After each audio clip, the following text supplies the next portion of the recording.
You may have noticed that BCN's Jeannette Rocher has been MIA, and there's a big reason for that. Jeannette went on her honeymoon. She and her hubby went on a cruise just before coronavirus became a pandemic.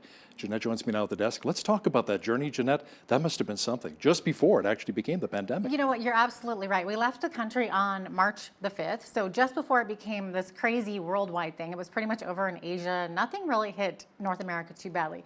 So left on March 5th, went to Puerto Rico for 3 days, got on the cruise ship on March the 8th. They did a little health screening before we all got on the ship, and we were good to go. We were cleared. Then we went sailing for 7 days, hit 5 islands. It was great. And then on our last day, when we were coming back into port at San Juan, the cruise ship was stopped by the pilot boat at the port of San Juan, and they informed our captain that they were not allowing any boats to dock at the port of San Juan without a 72-hour quarantine. Right. It was our ship, which was the Norwegian Epic, and the Royal Caribbean Freedom of the Seas was right beside us. So our captain made the executive decision to continue on to Florida, which would put us in Florida 2 days later on the Tuesday, the 17th. So this kind of created a mini panic on board because everyone's flights were out of San Juan, not Florida. We were planning on spending 4 more days in Puerto Rico. So we had a hotel room booked. They charged us for the entire 4 days, which sucked. Wow. So because we couldn't get a hold of them, there was no phone service on the cruise line. The Wi-Fi, nobody could get on their cell phones. So they had an internet cafe on the ship. Mm-hmm. The line to wait for a computer was about 7 hours. Wow. We had heard accounts of people waiting in line for 7 hours just to try to rebook flights, rebook hotels.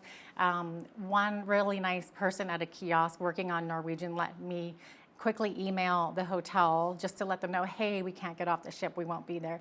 But they went ahead and charged us anyway. Did the crew actually talk to you about the fact that, hey, there's a pandemic right now? You know, the only real warning we got, well, I mean, we all were aware of it before getting on the cruise, and they did give us the little health screening. They took our temperature, and we were good to go.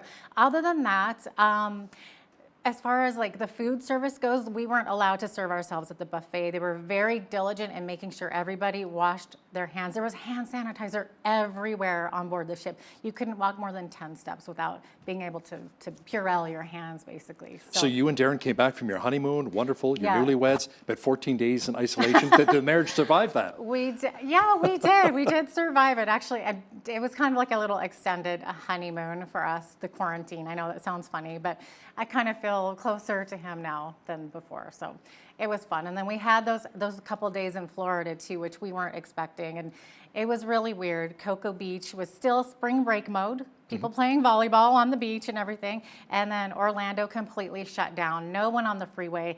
Theme parks shut down, so it was bizarre. And then even trying to like connect with Air Canada, we had to wait on hold for 4 hours before connecting with an agent. Wow. And it was okay that we were able to change our flights from San Juan to Orlando to get back home to Calgary. And I know it was an adventure. An adventure is right, and we're so glad to have you back. Welcome back. Thank you so much. It's so great to be back, Hal. You bet.